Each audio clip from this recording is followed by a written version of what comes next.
சென்னையில் இருந்து 326 ஹஜ் பயணிகளுடன் முதல் விமானம் இன்று சவுதி அரேபியாவிற்கு புறப்பட்டு சென்றது. சென்னை அண்ணா பன்னாட்டு விமான நிலையத்திலிருந்து சவுதி அரேபியாவின் ஜெட்டா நகருக்கு 170 பெண்கள் உட்பட 326 பேருடன் புனித ஹஜ் பயணத்திற்கான முதல் விமானம் புறப்பட்டு சென்றது. புனித பயணம் செல்பவர்களை அமைச்சர் மஸ்தான், தமிழ்நாடு ஹஜ் கமிட்டி தலைவரும் சட்டமன்ற உறுப்பினருமான அப்துல் சமது உள்ளிட்டோர் வழியனுப்பி வைத்தனர். பின்னர் செய்தியாளர்களிடம் பேசிய அமைச்சர் மஸ்தான், புனித ஹஜ் பயணத்திற்காக தமிழகத்திலிருந்து 5746 பேர் செல்வதாக கூறினார். முதலமைச்சர் வழங்கிய 10 கோடி ரூபாய் நிதி அனைவருக்கும் பிரித்து வழங்கப்பட்டுள்ளதாக குறிப்பிட்டார்.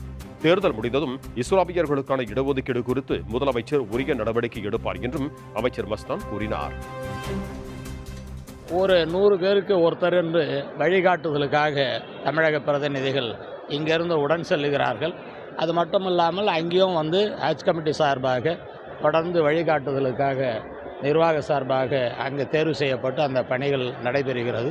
சென்ற ஆண்டு 3750 பேர் 4000 பேர் சென்றார்கள் கடைசி வரையிலும். இப்போ பார்த்திங்கன்னா 5747 பேர் இப்போ பதிவு செய்யப்பட்டு அவர்களுக்கு தயார் நிலையில் உள்ளது. இன்னும் சில பேர் அந்த விருப்பத்தை தெரிவித்து இருக்கிறார்கள். அவர்களும் அந்த கடைசி ஃப்ளைட் வரைக்கும் செல்லுகின்ற நேரத்தில் ஒரு 6008 என்கிற அளவுக்கு இருக்கிறது.